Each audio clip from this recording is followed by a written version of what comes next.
Bonjour à tous et bienvenue sur Tuto Fitness, la chaîne du monde du fitness.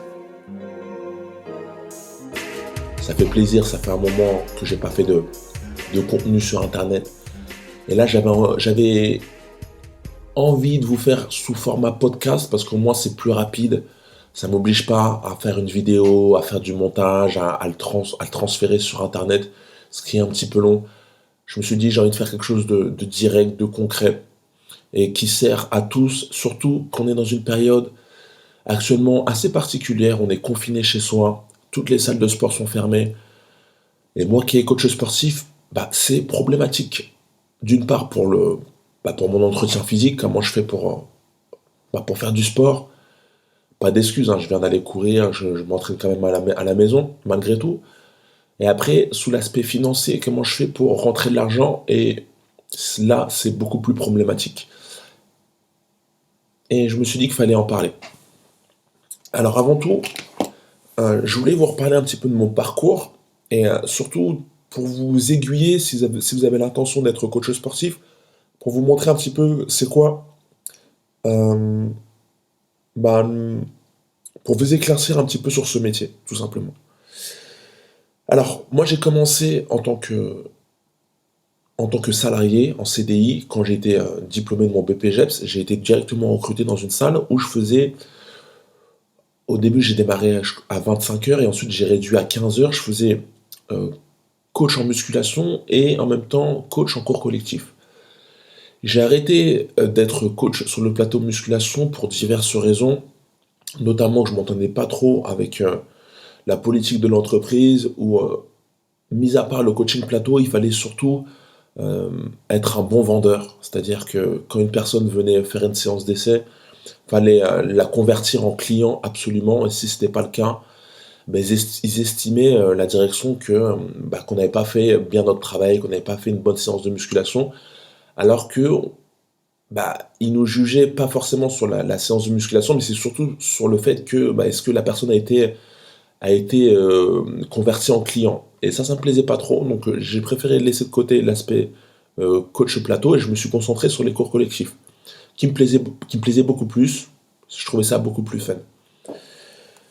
Donc j'ai fait ça pendant un an et demi. Au bout d'un moment, je me suis dit que j'aimerais bien voir ailleurs, voir d'autres entreprises. Je commençais aussi un petit peu à avoir des petits pépins physiques, des petites blessures.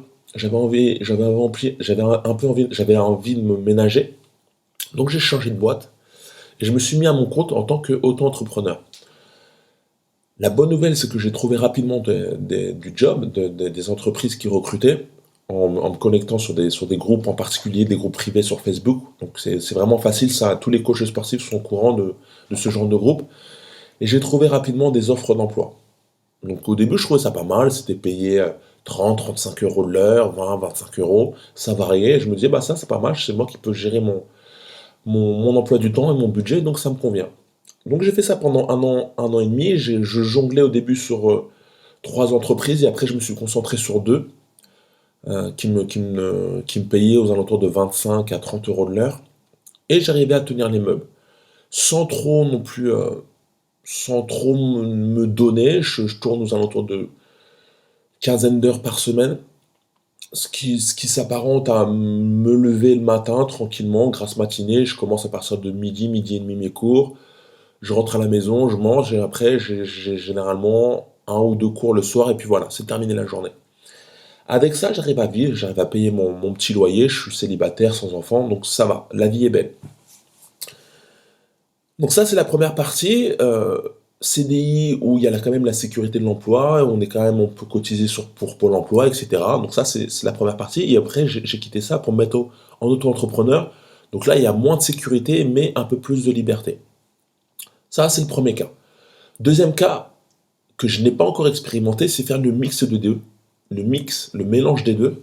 C'est-à-dire être auto-entrepreneur pendant, allez, on va dire, pour une grosse partie, donc pour pas, on va dire sur 10-15 heures d'auto-entreprise, et à côté, prendre un fixe dans une entreprise en salarié allez, une dizaine d'heures, comme ça fait 25 heures par semaine, et tu as le mix de deux. Ça, c'est possible. Ça, c'est pour les personnes qui ont envie de garder toujours cette liberté et à côté d'avoir quand même un fixe pour assurer ses arrières. Ça, tu peux le faire. Moi, je ne l'ai pas fait parce qu'on revient toujours au même principe d'être salarié d'une entreprise, de rentrer dans cette routine, et ça me dérange. Je deviens un petit peu, je deviens une diva au fur et à mesure des années, et je sais que j'accepte un fixe qu'à une condition que le cours me plaît, que l'entreprise me plaît, que les salariés, que les adhérents me plaisent. Et s'il n'y a pas toutes ces conditions qui sont réunies, j'ai du mal à faire ça. Par contre, voilà, ça ne tient qu'à moi. Si toi, ça ne te pose aucun problème, bah fais le mix des deux, tu peux vraiment t'en sortir. Alors, autre, autre point qui est dans... on va forcément arriver sur ce point, c'est dans l'air du temps, bah c'est le digital, c'est le numérique, c'est être coach sur Internet, tout simplement. Et là, on n'est pas tous logés à la même enseigne. Être influenceur, ça met du temps. Et, euh, et je pense qu'il y a une inégalité. Une femme qui a un beau physique, qui est assez doué dans les réseaux sociaux, va mieux s'en sortir qu'un homme. Faut voir la vérité en face. Une femme qui est très girly, qui est très bonjour ma communauté, bonjour la communauté, les petites bananes, bonjour les petits bisounours, bonjour, allez, je vais vous montrer le booty challenge, je vais vous montrer comment on fait les squats, je vous montre le squat, le beau petit legging, etc., qui a des belles fesses. Eh ben, ça paye, ça marche. Il y a beaucoup de femmes qui suivent ça, il y a beaucoup de femmes qui prennent attention à, à ce type d'influenceuse, qui veulent avoir ce corps de rêve. Et bah ça marche, ça marche. Les filles arrivent à vendre leur programme, elles arrivent à vendre leur challenge, et elles arrivent à se faire un chiffre d'affaires. Et bah il n'y a pas de mal à ça, bravo à elles, si elles arrivent à en vivre, bravo à elles. Et si toi qui m'écoutes, si tu penses que tu as le physique pour le faire, si tu es à l'aise avec les réseaux sociaux, si tu aimes ça, bah vas-y à fond, vas-y à fond. C'est le meilleur moyen de te faire de l'argent. En plus de ça, bah, t'es pas cantonné à une salle de sport, là tu parles au monde entier. La fille qui achète ton programme, elle peut être en Australie, elle peut être en Islande, elle peut être au Pérou, elle peut acheter ton programme à 3 heures du matin, à 4 heures du matin, à minuit, à 16 heures de l'après-midi. Et toi, bah, t'es chez toi et tu touches ton argent. Et voilà, bah bravo, bravo tout simplement. Donc ça, tu es en train de te créer un actif et ça tourne pour toi et il y a moyen de te faire beaucoup d'argent. À l'inverse, un homme, sur ce même créneau, on aura plus de mal à se faire une communauté. Je dis pas que c'est impossible, il y en a beaucoup qui arrivent à le faire. Mais le physique, c'est moins vendeur. C'est moins vendeur qu'une nana. Il y en a qui arrivent à le faire. Tu as des Américains comme Ulysses, comme Simeon Panda, comme voilà, bah trouve un nom, les mecs de Body Time, voilà, des mecs comme ça qui ont un beau physique, qui sont depuis longtemps dans le business. Eux, ils arrivent à en vivre. Mais sinon, la plupart des autres, on est un petit peu noyé dans la masse. Il va falloir se différencier, peut-être être coach, mais avec une spécialité. Coach je sais pas, coach pour les femmes enceintes, coach pour renforcer le dos. Voilà, il faut que tu aies quelque chose en particulier qui te fasse sortir du lot. Ça, c'est un des premiers conseils. Un autre, un autre, là où les hommes, on va plus être avantagés, ça va être dans la réalité, sur le terrain, dans une salle de sport. À l'inverse d'une femme, c'est là qu'on va rééquilibrer la balance. Sur le plateau de musculation, où il y a beaucoup d'hommes, où c'est beaucoup chargé en testostérone, je sais que les femmes vont être moins à l'aise qu'un homme sur le plateau de musculation. Euh, c'est là où les femmes auront besoin vraiment de s'affirmer, de montrer qu'elles sont compétentes pour arriver à coacher un homme, alors qu'un homme, à l'inverse, il suffit qu'il ait un bon physique, il suffit qu'il ait un bon relationnel, il pourra plus facilement se faire de la clientèle qu'une femme. Je parle en plateau de musculation. En cours collectif, bon, c'est kiff-kiff. Une femme qui donne des bons cours arrivera à s'en sortir, arrivera à se faire de la clientèle, arrivera à ramener du monde sur son cours, pareil pour un homme. Ça, pas de problème. Mais par contre, donner des cours, ça a du mal, on a du mal à vraiment à s'en sortir. On peut gagner de l'argent si on fait des événements, par exemple faire des événements à côté de ta salle, tu fais des événements de step, tu fais des bootcamps, tu fais des événements où c'est toi-même qui es payé, c'est toi-même qui gère, c'est toi-même qui touche ton argent, où t'es pas cantonné à ton entreprise, et c'est là où tu peux te faire beaucoup d'argent. Voilà. Si tu aimes les cours collectifs, si tu veux vraiment persévérer, bah fais des événements particuliers, une fois, deux fois par semaine, ou c'est directement ta clientèle qui te paye. Là, tu peux te faire de l'argent. Mais on va pas se leurrer. Les coachs sportifs qui gagnent le plus d'argent, c'est ceux qui donnent des cours de personal training, ceux qui sont sur le plateau de musculation, qui font des tarifs de 40, 50 euros, qui font des tarifs au mois ou des forfaits à l'année. Eux, ils gagnent de l'argent. Si c'est ça qui t'intéresse, si tu veux ménager ton physique, bah, fais coach musculation. Tu vas te faire beaucoup d'argent. Je me rappelle que j'avais un coach qui me disait gagner entre 3 000 4 000 euros par mois. Et, euh, et il arrivait bien à s'en sortir. Mais c'est comme tout, ça met du temps, il faut te faire ta clientèle. Ça va pas se faire du jour au lendemain. Comment te faire ta clientèle? Peut-être en donnant des cours collectifs ou sur les séances d'essai.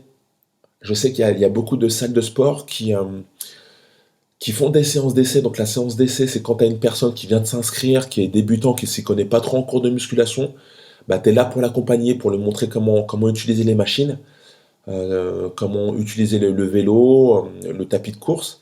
Et à la fin de la séance, bah, tu peux lui dire, écoute, si tu as envie d'aller beaucoup plus loin, je peux te faire un programme sportif euh, où je t'aide à atteindre ton objectif. C'est tant la séance, ou c'est tant le mois, c'est tant l'année.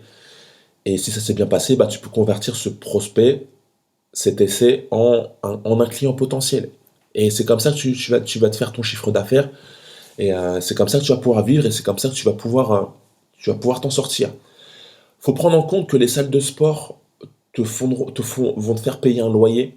Tu vas pouvoir ramener des clients, mais il va falloir que tu leur payes quand même en contrepartie un loyer.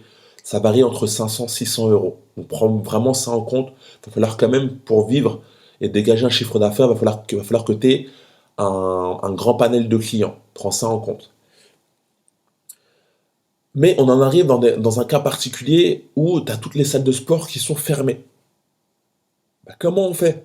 Comment ils font les coachs qui donnent des cours collectifs, comme moi, qui sont en auto-entrepreneur? Moi, j'ai la boîte avec qui je bosse, eh ben, elle a un retard de salaire, donc elle m'a pas encore payé. Tu vois, heureusement que je suis pas un mec dépensier, heureusement que je vis en tant que célibataire sans enfant, j'arrive à m'en sortir. Mais comment ils font, les coachs sportifs, qui ont des gros charges à payer, qui ont des gamins, comment ils font? Les seuls coachs qui arrivent à s'en sortir, dans un cas extrême comme ça, c'est ceux qui donnent leurs cours sur Internet, et c'est ceux qui ont déjà des clients, qui peuvent arriver à les suivre par le biais d'Internet. Voilà. Le seul moyen de t'en sortir, c'est par ce biais d'Internet. Soit tu as une communauté sur YouTube, soit tu as une communauté sur Instagram, soit tu as des clients que tu arrives à suivre par email. Mais sinon, comment tu fais pour t'en sortir? Tous les cours en extérieur sont interdits. Et ben, on se retrouve voilà, dans une situation